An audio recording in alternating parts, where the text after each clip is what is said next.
BNP chairperson Khaleda জিয়ার সঙ্গে সৌজন্য সাক্ষাৎ করেছেন পাকিস্তানের উপপ্রধানমন্ত্রী ও পররাষ্ট্রমন্ত্রী ইসহাক দার। কুশল বিনিময়ের পাশাপাশি বেগম জিয়ার শারীরিক অবস্থার খোঁজ খবর নেন তিনি। সন্ধ্যায় রাজধানীর গুলশানে খালেদা জিয়ার বাসভবন ফিরোজায় এই সাক্ষাতে দ্বিপক্ষীয় সম্পর্ক, আঞ্চলিক পরিস্থিতি ও পারস্পরিক সহযোগিতার নানা দিক নিয়ে তারা আলোচনা করেন। প্রায় পৌনে 1 ঘন্টার বৈঠকের বিষয়ে গণমাধ্যমের সাথে কথা বলেন বিএনপির স্থায়ী কমিটির সদস্য ডাক্তার AZM জাহিদ হোসেন। জানান, বাংলাদেশের বর্তমান রাজনৈতিক পরিবেশের প্রশংসা করেছেন ইসহাক দার।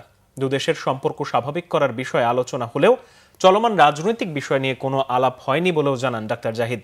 এ সময় বিএনপি মহাসচিব মির্জা ফখরুল ইসলাম আলমগীর সহ দলের শীর্ষ কয়েকজন নেতা উপস্থিত ছিলেন।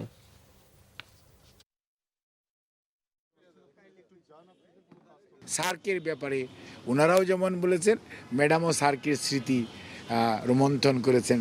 সার্ক প্রতিষ্ঠাকালীন সময়ে কি অবস্থাটা ছিল, এবং উনি শহীদ প্রেসিডেন্ট জিয়াউর রহমানকে সাথে নিয়ে উনি যে সার্কের যে ঘোষণা এবং পরবর্তীতে ওনার পাকিস্তান সফর এবং বাংলাদেশেও তা পাকিস্তানের প্রেসিডেন্টের সফর, এগুলো নিয়ে ওনারা জাস্ট খালি আপনার যে কুশল বিনিময় অথবা খোঁজ নেওয়া অথবা সেটাকে রিক্যাপিচুলেট করা, সেগুলি হয়েছে। দেশের স্বার্থ সংশ্লিষ্ট বিষয়ে ভবিষ্যতে যাতে দুদেশের মানুষের সাথে আরও আপনার সম্পর্ককে স্বাভাবিকরণ এবং একই আন্তর্জাতিক অঙ্গনে যাতে সবাই মিলিতভাবে কাজ করতে পারে, সে কথা উনি বলেন।